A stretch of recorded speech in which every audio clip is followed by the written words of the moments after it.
You can see it from the highway if you know where to look, a shadow in the fog. Not ruins, not a skeleton of twisted steel, but something far more haunting, a complete structure, perfectly preserved, yet absolutely empty. The towers rise above the tree line like the masts of a ghost ship, frozen in time somewhere between 1889 and forever. This is not a castle built by medieval kings. This is something stranger.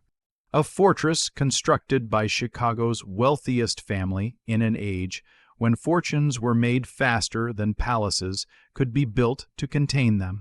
And tonight we're going to walk through its silent halls, trace the fingerprints still visible on the mahogany doors, and ask a question that no amount of money could ever answer. How does a family powerful enough to reshape an entire city become prisoners of their own ambition? The story begins not with stone, but with mud. Chicago in 1850 was not the glittering metropolis we know today. It was a sprawling collection of wooden shacks, unpaved roads that turned to soup in the rain, and the constant smell of stockyards where the slaughter never stopped. But beneath that mud lay something that men with vision could see: potential. Raw, violent, unstoppable potential. Into this chaos walked a man named Augustus Harrington. If you're still listening, you already understand that some stories demand more than surface attention. These histories take time to excavate, and your presence here makes that excavation possible. Augustus was not born into wealth. His father had been a merchant in Boston, moderately successful, moderately respected, and moderately forgotten by history. But Augustus possessed something that his father lacked, an almost pathological refusal to accept moderation in any form. At 22 years old, fresh off a steamboat from the East Coast with $2.00 in capital and a mind that worked like a calculating machine, he looked at Chicago's chaos and saw the future. He did not arrive with a grand plan. That's not how fortunes are made. He arrived with attention, the kind of attention that notices when railroad companies are buying up land parcels outside the city center, the kind of attention that recognizes when property values are about to explode, not because of development, but because of speculation on future development. Within 3 years, Augustus had turned his $2.00 into $47,000, adjusted for inflation. That's roughly $1. 6 million in today's currency. But this was merely the foundation. The real fortune came from what he did next. In 1853, the Illinois Central Railroad announced plans to build a terminal on the south side. Every investor in Chicago rushed to buy land directly along the proposed route. Augustus did the opposite. He bought the land 1 mile east, property that most considered worthless swampland. His competitors laughed. The newspapers called him Foolish Augustus. But Augustus understood something about cities that the others did not. They don't grow in straight lines. They explode outward in concentric circles. When the railroad terminal opened, workers needed housing, merchants needed storefronts, and suddenly that worthless swampland became the only available real estate close to the economic center. By 1857, Augustus Harrington was one of the 10 wealthiest men in Chicago. His assets, measured in modern terms, exceeded $50 million. He was 29 years old, but wealth of this magnitude creates a peculiar problem, particularly in a city as young and rough as Chicago. There is no aristocracy to join, no old families to impress, no inherited structure to climb. Augustus could buy anything, but he could not buy legitimacy.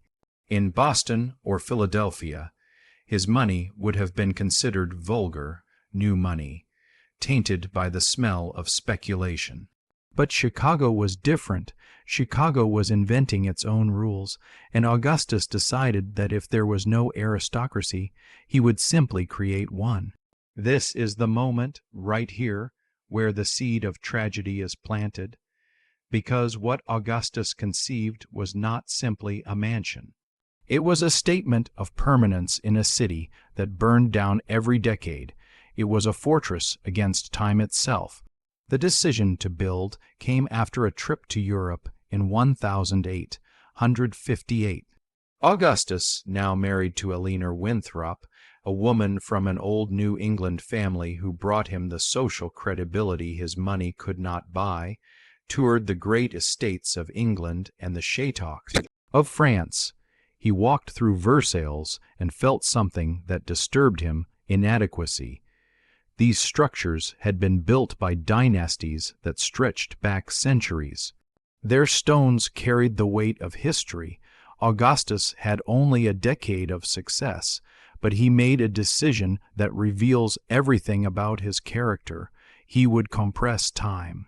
If European families needed 500 years to build their legacy, he would do it in 5. He returned to Chicago and began buying land on the north side, a vast tract of 47 acres overlooking Lake Michigan. The location was critical. It was far enough from the industrial chaos of the city center to feel like a separate world, but close enough that Augustus could reach his office in the financial district within 30 minutes by carriage. The land cost him $380,000 in modern currency, approximately $12 million. Before a single stone was laid, he had already spent more than most men would earn in 10 lifetimes. But Augustus was not building for himself alone. He was building for a bloodline that existed only in his imagination, a dynasty of Harringtons who would rule Chicago's future the way the Medici ruled Florence. If this made you pause, that pause matters. We're not here for simple narratives. We're here because something about this kind of ambition, this kind of dreaming, demands deeper understanding. To design his fortress, Augustus did not hire a local architect. He commissioned Richard Morris Hunt, the first American to study at the École des Beaux-Arts in Paris, the man who would later design the pedestal for the Statue of Liberty and the facades of the Metropolitan Museum of Art. Hunt's fee alone was staggering, $75,000 over $2, $5 million today, and this was before construction even began.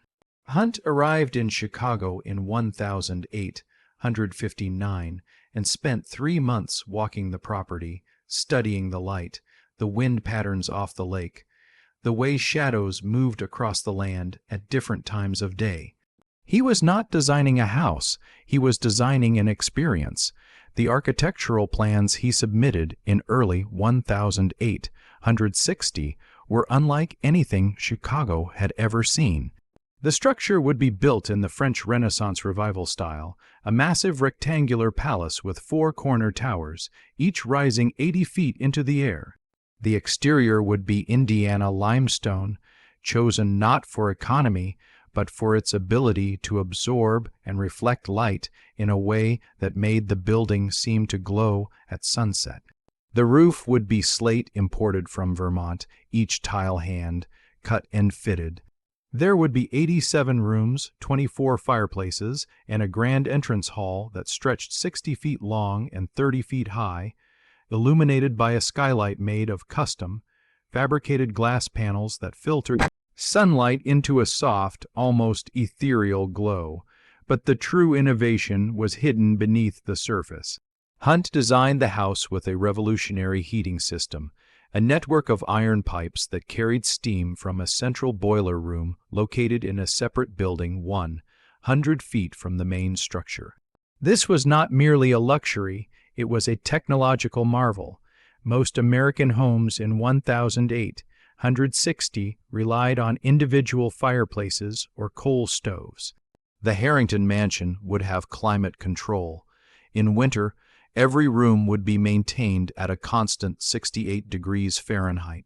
The operating costs for this system alone would eventually consume thousands of dollars per year, but Augustus did not care. Comfort, he believed, was a form of power. Construction began in the spring of 1860, just as the nation was tearing itself apart. The Civil War erupted in April 1861, and suddenly the materials Augustus needed became almost impossible to acquire. Limestone quarries in Indiana were repurposed to supply fortifications. Skilled stonemasons were conscripted into the Union Army. Labor costs tripled. Any rational man would have paused the project, waited for the war to end, preserved his capital. Augustus did the opposite. He saw the war as an opportunity. While his competitors hoarded cash, terrified of the future, Augustus spent lavishly. He paid premium wages to attract the few remaining craftsmen. He bribed railroad officials to ensure that his shipments of marble and hardwood received priority over military supplies. In total, the construction of the Harrington Mansion during the war years cost him $1, $8 million in today's terms, over $60 million. It was one of the most expensive private residences ever built in America at that time, and it was not finished until 1867, 7 years after construction began. But when it was complete, when the last scaffold was removed and the limestone facade stood fully revealed, Chicago fell silent. Because what Augustus had built was not just a house, it was a declaration. The building occupied a footprint of 32,000 square feet, larger than most public institutions. The interior was a museum of excess.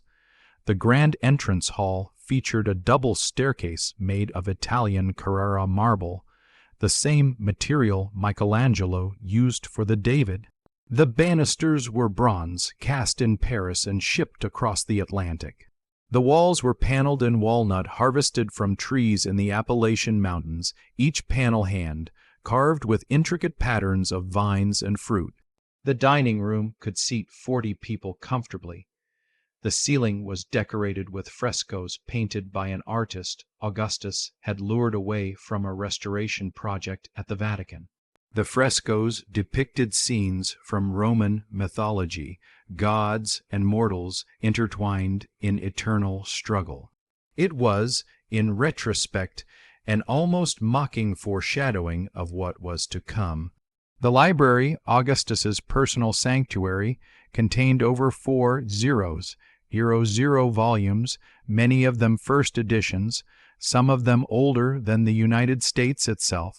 The shelves were mahogany, the floors were inlaid with patterns of maple and cherry wood, and the windows overlooked the lake, providing a view that seemed to stretch into infinity. But the most revealing detail was a portrait that hung above the fireplace, a painting of Augustus himself, commissioned from a prominent portraitist.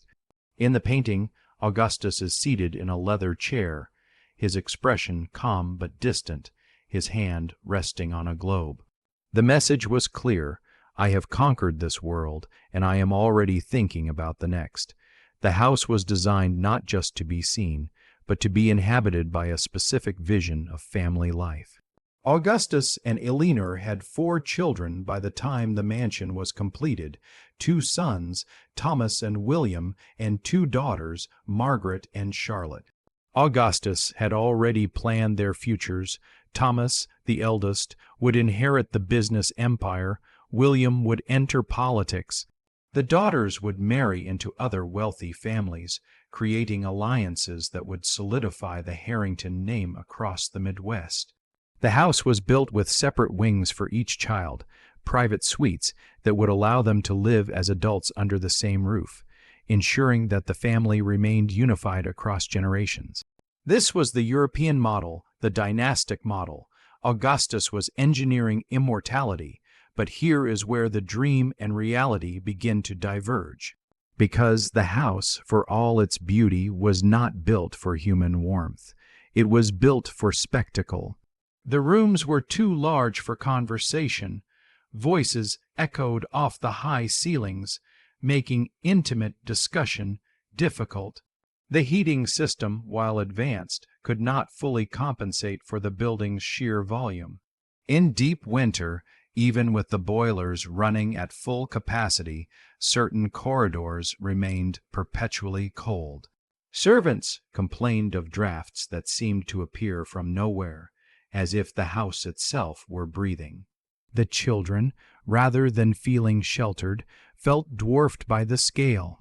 Margaret, the younger daughter, would later write in her diary that the house felt like a beautiful prison where every room was a cell too large to escape. And then there was the cost. The construction had consumed a significant portion of Augustus's liquid capital. The ongoing maintenance was staggering. The estate required a permanent staff of 22 people, groundskeepers, housemaids, cooks, a butler, a head housekeeper, and various specialists to maintain the heating system, the plumbing, and the gas. Lighting, the annual payroll alone was $45,000, adjusted for inflation over $1, $5 million per year in today's dollars. The property taxes were equally brutal. As the house's assessed value increased, so did the tax burden. By 1870, Augustus was paying more in annual taxes on the mansion than most Chicago families earned in a decade. He had built a monument, but monuments require sacrifices. Still, for a brief period in the early 1870s, the house functioned as Augustus had intended. It became the center of Chicago's emerging high society.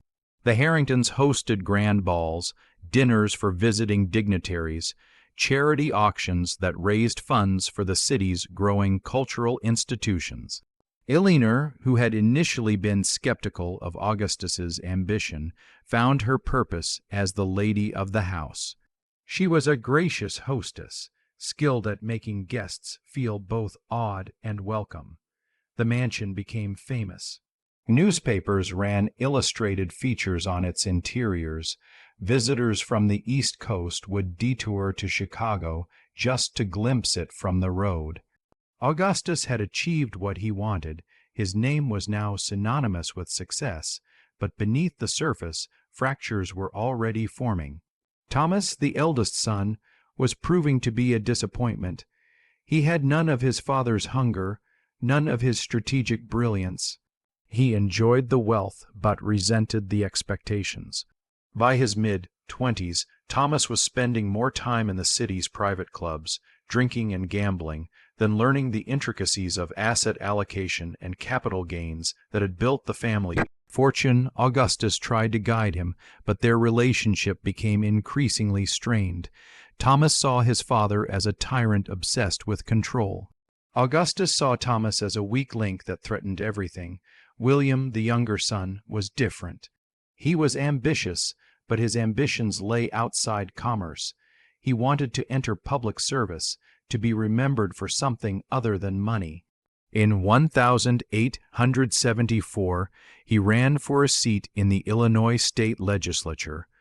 Augustus supported him, believing that political influence would complement the family's financial power. William won, but his time in Springfield exposed him to ideas that disturbed his father. He began advocating for labor reforms, regulations on industrial monopolies, taxes on inherited wealth. Augustus was horrified. His own son was advocating policies that would dismantle the very system that had built their fortune. Their arguments became legendary within the family, shouting matches that echoed through the mansion's vast halls. Before moving forward, ask yourself, what kind of fortress protects you from enemies outside but traps you with the conflicts within? The true catastrophe, however, came not from family discord, but from forces beyond anyone's control. On October 8, 1871, the Great Chicago Fire erupted. For 2 days, flames consumed the city, destroying over 17,000 structures and leaving 100,000 people homeless. The Harrington mansion, located far enough north to escape the fire's direct path, survived physically intact. But the economic devastation was total. Augustus's wealth was not stored in vaults. It was invested in Chicago itself, real estate, businesses, infrastructure. When the city burned, so did his liquidity. In the span of 48 hours, Augustus Harrington went from being worth over $50 million to owing more than $8 million to creditors. The numbers are almost incomprehensible. Adjusted for inflation, it was as if a modern billionaire woke up one morning $200 million in debt. The mansion, the great symbol of permanence, suddenly became a symbol of ruin. Augustus could not afford to maintain it, but he also could not afford to abandon it. Selling was not an option. The market had collapsed. No one was buying luxury estates when the city was a field of ash. The staff was reduced from 22 to 6. Rooms were closed off to save on heating costs. The grand balls ceased. The house fell silent. Augustus aged a decade in a single year. His health deteriorated. He became obsessed with reclaiming what had been lost, working 16-hour days, attempting to rebuild through sheer force of will. But the world had changed. The Gilded Age was beginning, and it favored a new kind of wealth: industrialists, railroad magnates, men who controlled production rather than land. Augustus's model was obsolete. He died in 1878 at the age of 50, in the same bedroom where he had once dreamed of dynasty. The official cause was heart failure, but those close to him knew the truth. He had been killed by the weight of his own creation. Eleanor, left alone in the vast house with dwindling resources, made the only decision she could. She began selling off pieces of the interior. The frescoes were painted over to save on restoration costs. The marble staircase, too expensive to maintain, was left to crack and discolor. The library's first editions were auctioned. One by one, the elements that had made the house magnificent were stripped away. It was not vandalism, it was survival. The children scattered. Thomas drank himself to death by 1885. William abandoned politics and moved to California, severing contact with the family. The daughters married and left Chicago, taking with them whatever portable wealth remained. By 1890, Eleanor lived alone in the mansion with a single elderly maid, occupying just 3 rooms on the ground floor. The rest of the house, 84 rooms, stood empty, slowly decaying. She died in 1903, and with her death the story should have ended. But instead it entered a new, stranger phase. The mansion, now legally owned by a trust established in Augustus's will, became the subject of a decades-long legal battle. Distant relatives, creditors, the city of Chicago itself, all claimed ownership. The house could not be sold because no one could agree on who had the right to sell it. And so it simply sat, year after year, a legal ghost. By the 1920s, the neighborhood around the mansion had changed completely. The north side had become industrial. Factories and warehouses replaced estates. The lake view was now obscured by smokestacks. Vagrants broke in through basement windows and sheltered in the empty rooms. The local authorities boarded up the entrances, but the boards were torn down within weeks. The mansion became a legend among Chicago's homeless population, a palace where anyone could be king for a night. In 1934, during the depths of the Great Depression, a proposal emerged to convert the mansion into a public museum. The idea had support, but the funding did not. The city government, drowning in insolvency, could not justify spending money on the past when the present was starving. The proposal died, and with it, the last realistic chance to preserve the structure. The final blow came in 1941. The United States entered World War II, and suddenly the mansion's limestone exterior became a resource. Stone was needed for military construction. A demolition company offered the trust $15,000 for the right to dismantle the building and sell the materials. The offer was accepted. Over the course of 6 weeks in the summer of 1942, the Harrington mansion was systematically torn apart. The limestone blocks were numbered, cataloged, and shipped to a military depot in Ohio. The wooden paneling was salvaged and sold to a furniture manufacturer. The bronze banisters were melted down for shell casings. The marble staircase, too damaged to repurpose, was shattered and used as gravel for road construction. By August 1942, the site was a flat, empty field. Grass grew over the foundation within a year. Today, that land is occupied by a self-storage facility. If you drive past it, you would never know that a palace once stood there. There is no historical marker, no plaque, nothing to suggest that Augustus Harrington ever existed. But the story does not end with demolition, because the mansion's destruction revealed something that had been hidden all along. When workers tore into the walls, they found letters, hundreds of them, stuffed into gaps between the interior panels. They were written by servants, by Augustus's children, by Eleanor herself. These letters, now housed in the Chicago History Museum, paint a portrait of life inside the fortress that the public never saw. The servants wrote about the cold, the isolation, the way the house seemed to magnify loneliness rather than diminish it. One letter, from a maid named Catherine, describes how she would sometimes scream in the empty halls just to hear a sound that felt human. The children's letters are even more haunting. Margaret wrote to a friend, "I live in the most beautiful place in the world, and I have never felt more invisible." Thomas, in a letter to a lover, described the mansion as a monument to my father's terror of being forgotten, and I am simply one of the inscriptions. But the most devastating letter is from Eleanor, written in 1899, 2 decades after Augustus's death. She addresses it to no one, or perhaps to the house itself.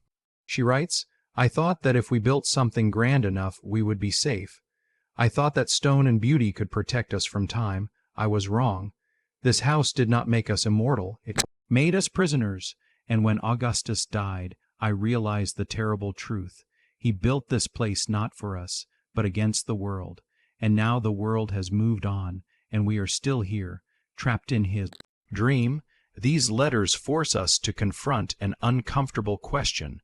What was the Harrington mansion really? Was it a home, a fortress, a museum, a mausoleum? The answer is that it was all of these things and none of them. It was a physical manifestation of one man's psychological need to matter, to be remembered, to carve his name so deeply into history that time itself could not erase it. And in that sense, Augustus failed, because the house is gone and his name is forgotten. But there is a deeper failure here, one that transcends Augustus Harrington. It is the failure of a culture that equates permanence with size, legacy with wealth, meaning with monuments. We build towers to prove we were here. We accumulate assets to insulate ourselves from mortality. We create dynasties to extend our influence beyond the grave. And yet, in the end, none of it matters as much as we believe it does.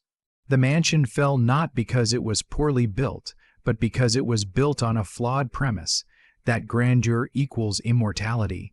True tragedy of the Harrington mansion is not that it was destroyed. Buildings fall all the time. The tragedy is that it was never truly alive. It was conceived as a stage set for a performance of wealth and power, and the people who lived inside it were reduced to actors playing roles they never wanted. Augustus built a fortress to protect his family, but what he actually built was a cage, and when the cage was finally torn down, it was almost a mercy. If you're still here, you understand that some stories don't offer comfort, they offer clarity, and clarity sometimes is more valuable. Today, if you visit the site where the Harrington Mansion once stood, you will see rows of orange storage units, chain link fences, and a sign advertising discount rates for the first month. There is no historical marker because, officially, the mansion does not meet the criteria for historical significance. It did not house a president. It was not the site of a major event. It was simply a very expensive house that existed for 75 years and then stopped existing. In the eyes of the bureaucracy that decides what gets remembered, that is not enough, but occasionally something strange happens. Visitors to the storage facility report hearing sounds that have no source, footsteps on marble, the distant echo of a piano, voices speaking in rooms that no longer exist. The staff dismisses these reports as urban legend, the product of overactive imaginations, but the frequency of the reports suggests something else. Perhaps what people are hearing is not a haunting in the supernatural sense, but a kind of historical resonance. The memory of all that effort, all that ambition, all that wasted grandeur, still vibrating in the air. There is a photograph taken in 1940, just before the demolition. It shows the mansion from the street, its towers still intact but the grounds overgrown, windows shattered, the limestone stained with decades of industrial soot. In the foreground, barely visible, is a man standing at the gate. He is elderly, dressed in a worn coat, staring up at the structure. Researchers have tried to identify him, but failed. Some believe it was one of Augustus's distant relatives, come to see the house one last time. Others think it was simply a passerby, drawn by curiosity, but whoever he was, the expression on his face is unmistakable.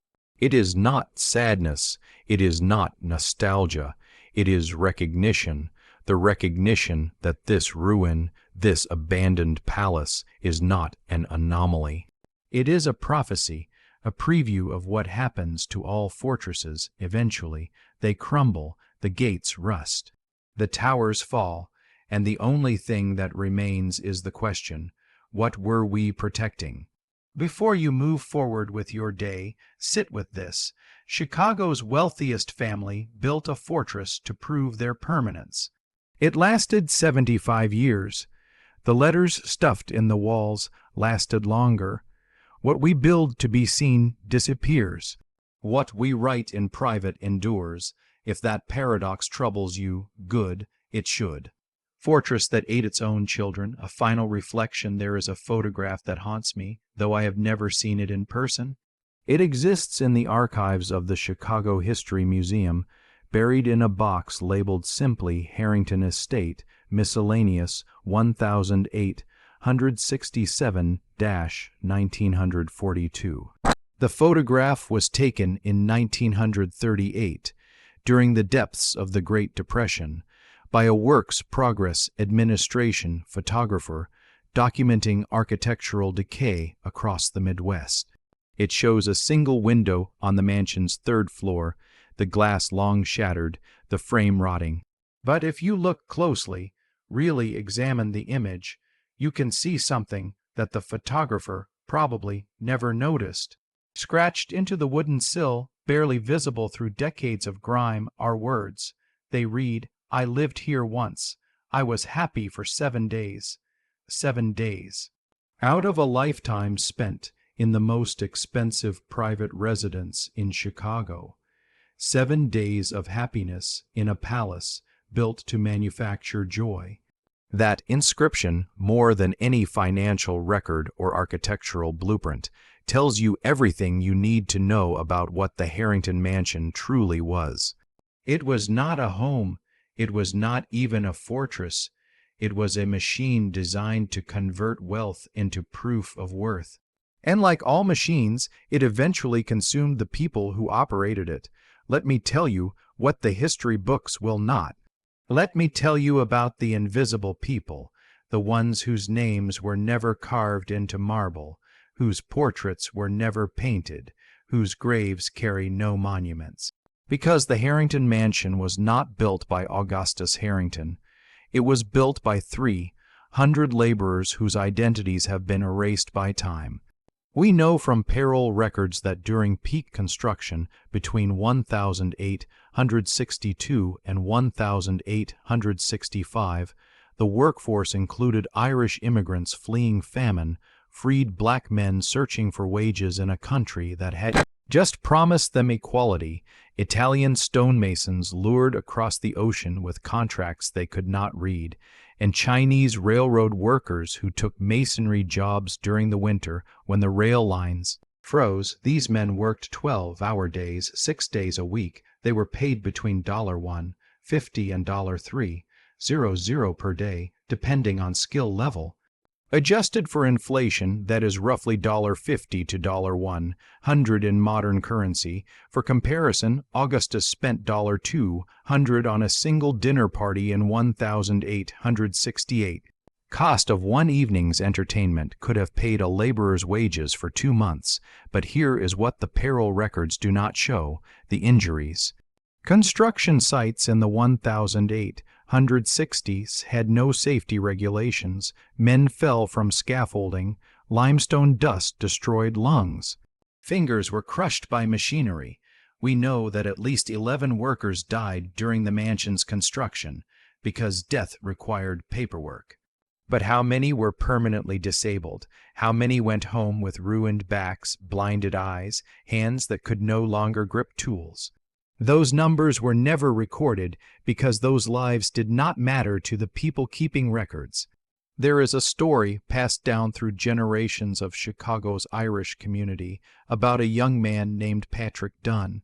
He was 19 years old, fresh off the boat from County Cork, when he was hired to work on the mansion's foundation. The story goes that Patrick was buried alive when a trench collapsed during excavation. His body was never recovered. According to the legend, Augustus Harrington was informed of the accident and responded with a single question: "Will this delay construction?" When told that it would not, he simply nodded and returned to his meeting. The crew poured concrete over Patrick's body that same afternoon. If the legend is true, and there is no reason to believe it is not, then the Harrington mansion was quite literally built on corpses. A monument constructed atop an unmarked grave. But even the survivors paid a cost that cannot be measured in currency. Because when the mansion was completed and the workers were dismissed, they returned to tenement apartments in Chicago's South Side, to neighborhoods where entire families lived in single rooms, where children worked in factories instead of attending school, where the life expectancy was 47 years. They had built a palace, and their reward was to go back to poverty. Every stone they laid, every window they installed, every intricate carving they completed was a piece of beauty they would never personally enjoy. The mansion was open to the public exactly once, during a charity event in 1869. Tickets cost $5, equivalent to more than a week's wages for the men who built it. None of them attended. This is the mathematics of the Gilded Age, and it is the same mathematics that governs our world today. Wealth is not created, it is extracted. Beauty is not shared, it is hoarded. And the people who do the actual work of building, maintaining, and sustaining these monuments of excess are rendered invisible by design. Because if we acknowledged them, if we truly saw them, we would have to confront the moral cost of our own comfort. Now let me tell you about the servants, the 22 people who kept the mansion alive during its brief golden years. Their names appear in household ledgers, but nothing else. No photographs, no letters written by them, only letters written about them. We know there was a head butler named Mr. Carlyle, a housekeeper named Mrs. Brennan, a cook whose first name was Rose but whose surname was never recorded. We know that they lived in the mansion's basement and attic, in rooms with no windows, no heating beyond what drifted up from the main floors, and no privacy.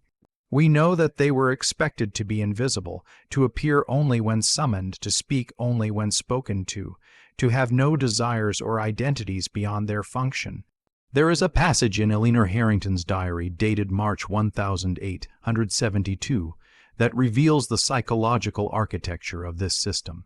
She writes, "Mrs. Brennan informed me today that one of the maids is with child and wishes to leave service. I told her this was unacceptable. The girl knew the terms of her employment. If she chooses to leave, she will receive no reference, and I will ensure that no respectable household in Chicago will hire her." Mrs. Brennan seemed troubled by this, but she is too professional to argue. The matter is settled. The maid's name is never mentioned. She is simply the girl, and her crime, the thing that made her unemployable, was becoming pregnant. We do not know what happened to her, but we can guess. Without a reference, without savings, without family support, her options were limited: prostitution, the poorhouse, or death. These were the choices available to women who served in palaces, but the cruelty was not always intentional. Sometimes it was simply structural. The mansion was so large that servants could work their entire shifts without seeing another human being. One of the discovered letters, written by a maid named Catherine, whom I mentioned earlier, describes the psychological toll. "I clean rooms that no one enters. I polish silver that no one uses. I dust furniture that no one sits on. Sometimes I wonder if I am real or if I am a ghost haunting a house that is itself a ghost." I spoke to the housekeeper about this feeling, and she told me I was being dramatic. But I swear to you, there are days when I walk these halls and I cannot remember my own name. This is what happens when human beings are treated as components in a machine. They begin to disappear, even from themselves. The mansion did not just exploit their labor, it eroded their sense of self. And when the house finally collapsed, when the money ran out and the staff was dismissed, these people were cast out with no pensions, no savings, no acknowledgement of the years they had sacrificed. Mrs. Brennan, the housekeeper who had served the family for 18 years, was given 2 weeks' wages and a letter of reference. She died 6 months later in a charity hospital, alone. Her obituary in the Chicago Tribune was 3 sentences long. Now zoom out, look at the bigger picture. The Harrington mansion was not an anomaly, it was a symptom. During the Gilded Age, America's wealthiest families built over 200 estates of comparable scale. Vanderbilt's built more in North Carolina. The Breakers in Newport, Hearst Castle in California, each one cost millions to build and millions more to maintain. Each one employed armies of invisible servants. Each one stood as a monument to a simple philosophy: I have so much wealth that I can afford to waste it on beauty that serves no purpose beyond proving my superiority. But here is the thing about monuments built on exploitation: they do not last, not because of fires or economic collapse or wars, though those things help. They do not last because they are fundamentally unsustainable. The Harrington mansion required $1, $5 million per year in modern currency, just to keep the doors open.